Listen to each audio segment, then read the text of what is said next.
This is Surfing Through Cinema. I'm your host, Hawaii Harry. Today I will be discussing the next film, or in this case TV show, for Star Wars Week. This is a show that ran on Disney XD from 2014 to 2018. And this show takes place a couple of years before the events of Episode 4. I'm of course talking about Star Wars Rebels.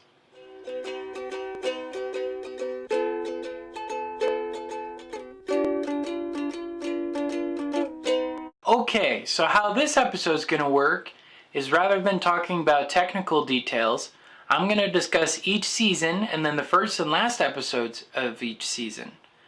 And that way I could kind of cover my bases and, realistically I wasn't able to watch all 75 episodes. But if you're curious about the show, it's now streaming on Disney Plus for free. So, now we'll get into the seasons. So season 1,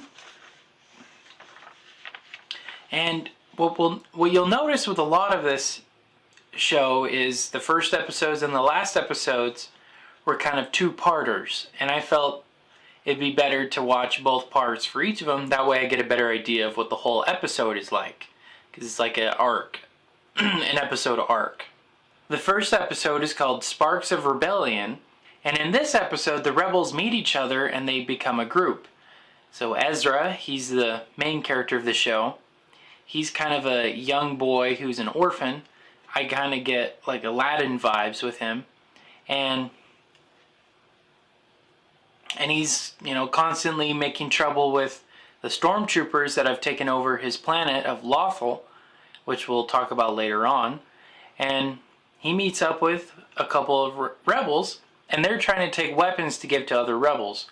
And in a speeder chase sequence, Ezra is being chased by stormtroopers who are also being chased by the rebels. So it's kind of a funny moment, but Ezra ends up working together with the rebels and they all escape together. He proves to be very valuable for them and they decide to keep him on the team. And that's what happens in the first episode. The last episode of season 1 is called Fire Across the Galaxy.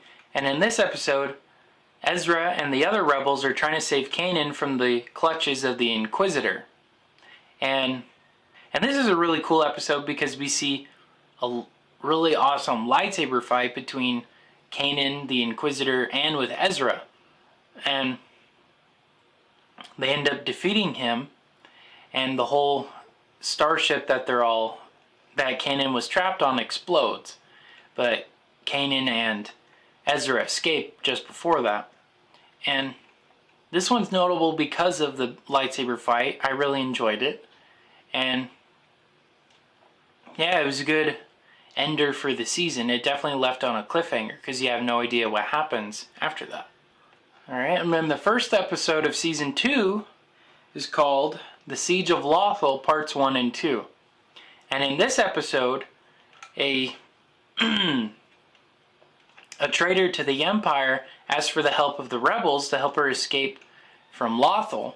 So they go in return to pick her up, but and they help her escape the clutches of the Empire, but as a result she ends up dying from an explosion, and so they just decide to leave the planet because it's getting too dangerous.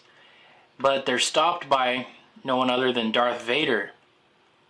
And so now they're trapped fighting against him. So they try to figure out a way to get out of there. And they devise a plan of using decoys to kind of give off the same wavelength as their actual ship. So on their escape, the Empire was chasing the different pods that they sent out rather than the actual ship. But the Empire sees through it, and they're kind of trapped because there's a bunch of Star Destroyers blocking their way out of there. And not only that, Darth Vader is also chasing them in his TIE fighter. And so they try to devise a plan to get out of there, and they come up with a plan to jump to light speed just before the Empire turns on their tractor beams so that they can escape, and then Darth Vader will get caught in the tractor beam, which is exactly what happens, and it's kind of a humorous moment. And all the leaders of the Empire on the different ships, they're really scared because they just trapped Darth Vader, and he's pissed. So it was kind of a humorous moment, and I think a good way to start off the season. Okay. Now the last episodes are called Twilight of the Apprentice Parts 1 and 2. And these are my personal favorites of the entire series. And in these episodes, Ezra encounters Darth Maul when they go to a planet that has the Sith holocron. And Darth Maul convinces Ezra to open the temple that's holding the holocron, and then together they begin to use it. While this is happening, Kanan and Ahsoka are being chased by Darth Vader's Inquisitors as they try and find Ezra. And then they find the temple where Ezra is at, and they decide to climb up the top of it so that they can open up the Sith temple, so they can open up the holocron, which Kanan is kind of against at first, but they decide they have no other choice to get away from the Inquisitors. So they go up there, and Darth Maul shows his true colors, and he begins fighting Kanan and Ahsoka, while Ezra, he's trapped in the top with the holocron, which he had just opened, and asking him to, use his power for evil. And he struggles to close it. And then Kanan and Ahsoka are able to defeat Darth Maul, but in the process, Kanan loses his vision. And so they go up there and they try to help him turn off the Sith holocron. Right as they finish doing that, Darth Vader shows up, and Ahsoka decides to fight him so that they can escape. And she's kind of in denial, but she realizes it's Anakin Skywalker she's fighting, her old master. And it's kind of a tragic moment because she realizes this, but regardless, she keeps fighting him.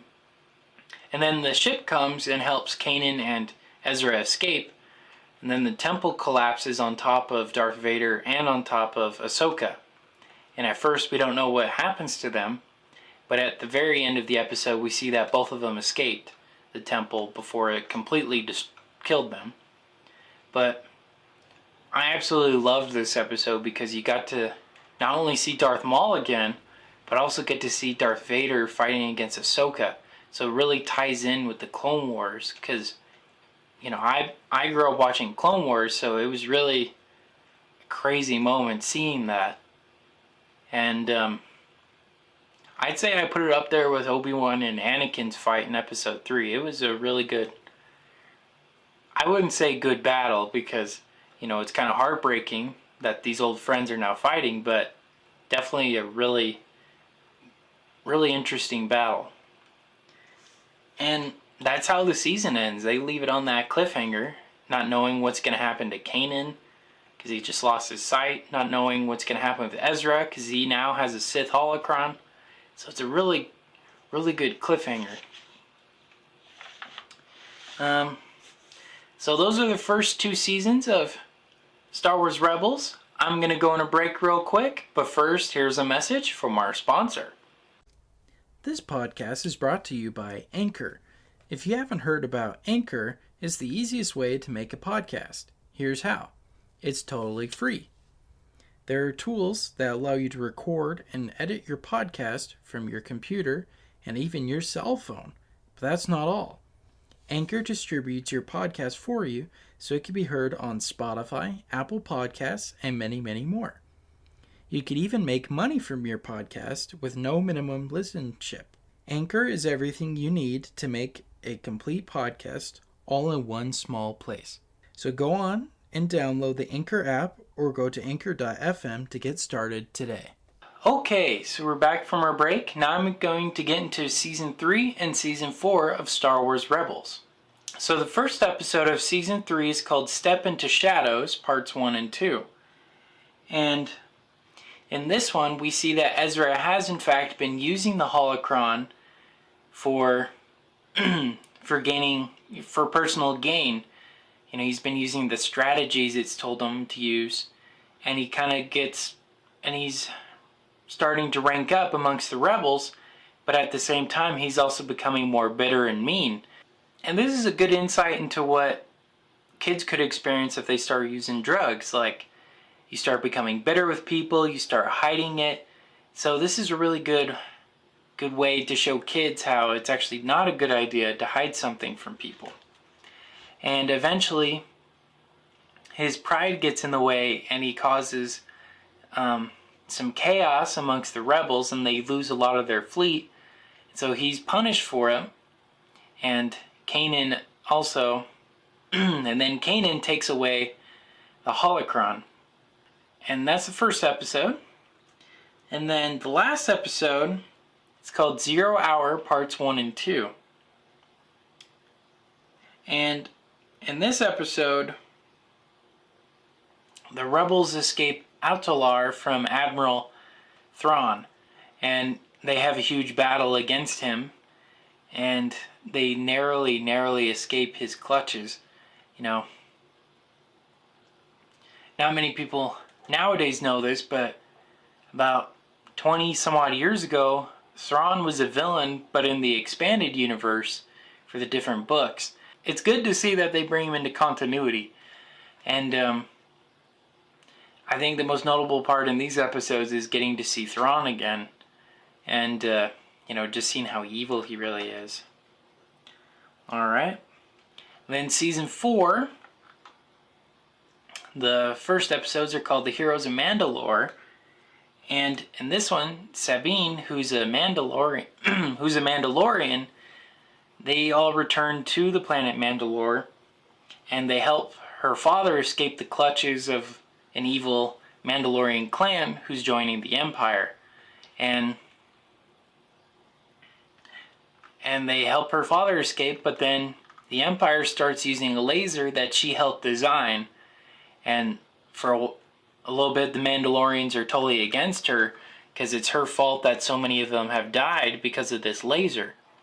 And so they decide, rather than cowering away, the rebels, along with Sabine and a couple of the Mandalorians, they go and try and destroy the laser to prevent any further harm.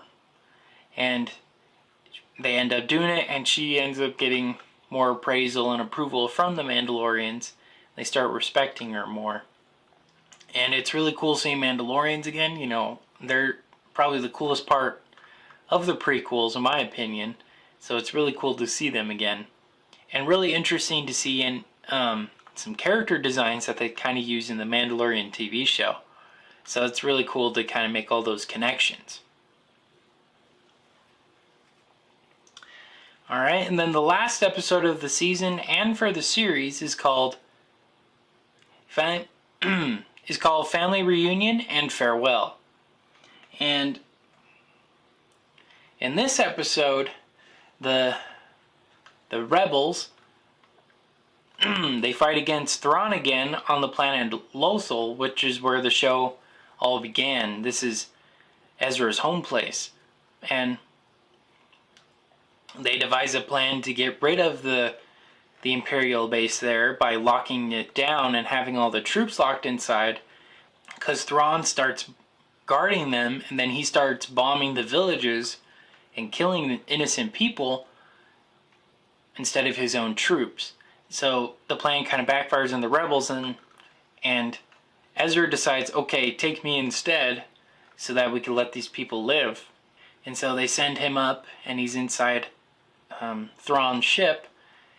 And then meanwhile, the rest of the rebels, they're down on the planet trying to make sure they can turn on the shields to prevent any more bomb dropping from Thrawn's ships. And they're also trying to, at the same time, blow up the facility. So it's kind of a crazy dynamic going on, because, you know, there's a literal ticking time bomb, and at the same time they're trying to prevent the people from dying. And Ezra is given, and then Ezra, he meets up with a hologram of Emperor Palpatine. who kind of tries to persuade him into going into this room that shows Ezra's parents are still alive, just, in a different time period. And, Ezra is a little tempted to do it, but he decides against it, and he destroys the opening that Palpatine had. And then what was interesting is Palpatine's kind of wearing a white robe. He looks all, pure and innocent. But then after Ezra, destroys the temple, he, shows his true colors. He's back to his normal self. And then he calls in his guards to kill Ezra. But Ezra's able to defeat him.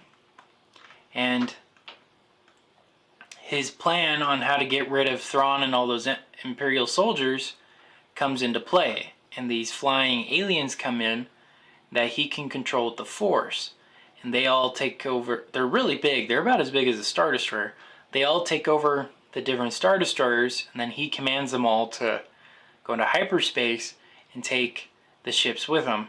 And he's kind of sacrificing himself so that the rebels can help blow up the Imperial station, which they're able to do so, and then there's peace again on the planet.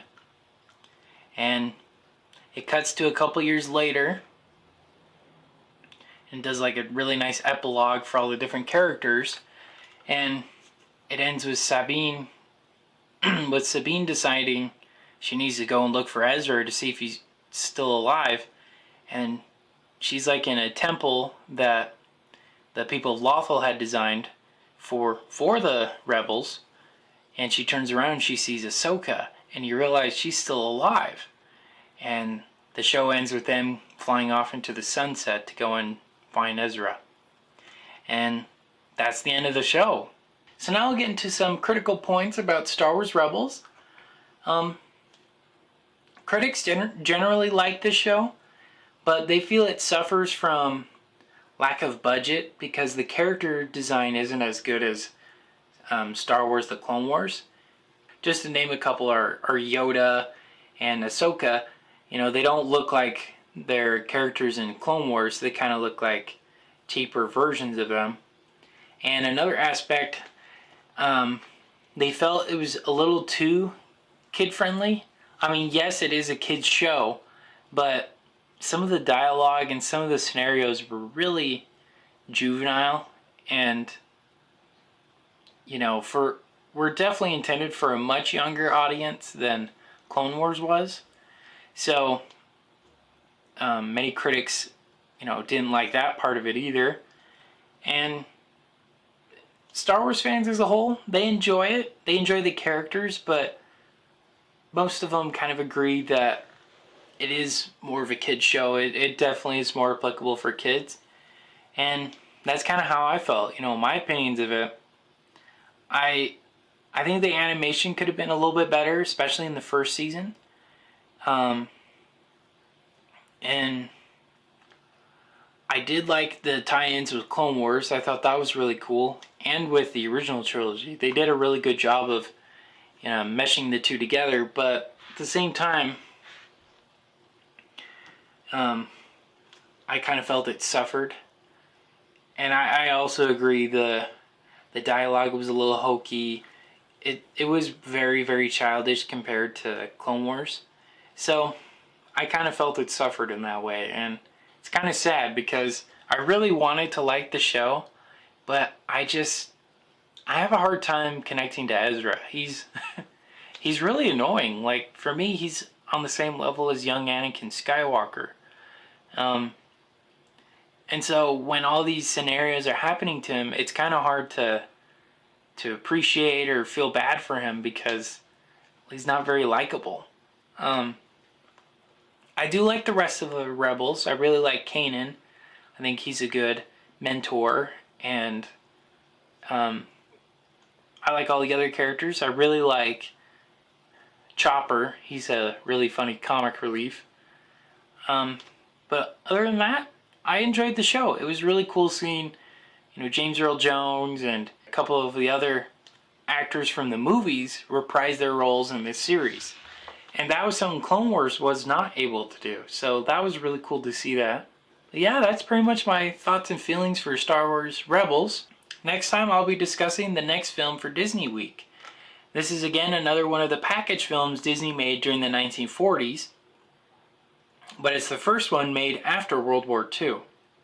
What's very strange about this one in particular, it's not available on Disney Plus or iTunes or any other service of that kind. It is only available on DVD and VHS. It's never been given a digital release. And so the only way you can watch it and I can watch it is on DVD. And if you have a VCR on VHS. And I'm of course talking about Make My Music, which is another musical that Disney made in response to Fantasia. Alright, but until next time, this has been Surfing Through Cinema with Hawaii Harry. Take care.